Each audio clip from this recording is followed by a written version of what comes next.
Great use of colors. Masterpiece. Muy bueno. Welcome to PremierAutomation, where we don't just build control panels, we create art. We combine solid design, engineering tools, and creative techniques to form high-quality, technically sound control panels. So, how do we get to this point? Let's find out. We begin with a set of engineered drawings showing the basic panel layout.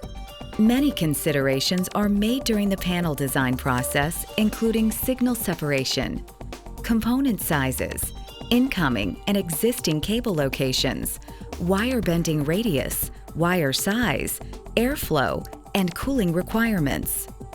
Ergonomic placement of all door devices and line of sight is considered, as well as device placement to avoid potential clearance issues. All of our layouts are drawn with a grease pencil before manufacturing begins. After marking, components are removed to avoid possible contamination from metal shavings or other debris. Once drilling and tapping are complete, the back panel is cleaned and components are mounted. Where helpful, customer connections are angled to make field terminations easier. We weld studs on the cabinets as support anchors. Welded studs are used rather than the glue or adhesives to achieve permanent attachment of wire duct and harnesses.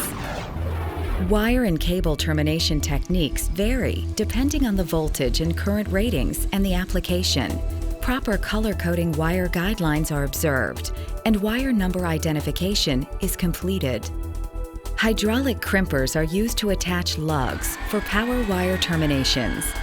For high current applications, we cut, bend, and punch copper bus to make a custom fit. All power terminations are torque marked to ensure the integrity of the connection.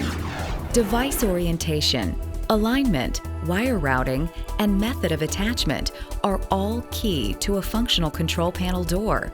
We use the latest technology to create ring tags, wire numbers, terminal block numbers, and lamicoids. To ensure permanent attachment, lamicoids are secured via drive screws.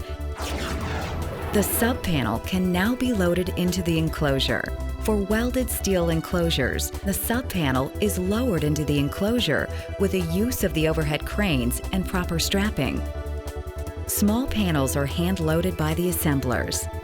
For modular enclosures, the back panel is angled into the holding track, pushed into place, and secured. Any final wiring tie-ins are completed and neatly dressed in. Special care is taken to isolate the panel components from any foreign debris, such as metal shavings or wire strippings. The sub-panel is kept separate from the enclosure until any required cutouts are complete. If additional cutouts or drilling are necessary after the sub-panel insertion, then the components are covered for protection.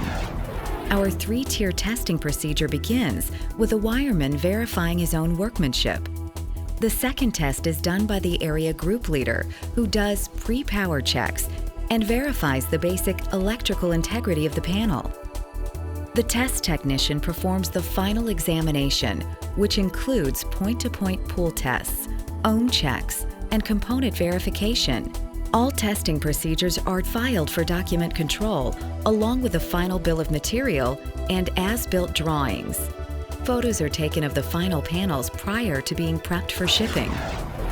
All manufacturing personnel have been trained regarding our standards, tools, processes, and safety procedures. Regular hands-on training demonstrations, safety meetings, and daily communication with area group leaders help to ensure consistent high-quality control panels.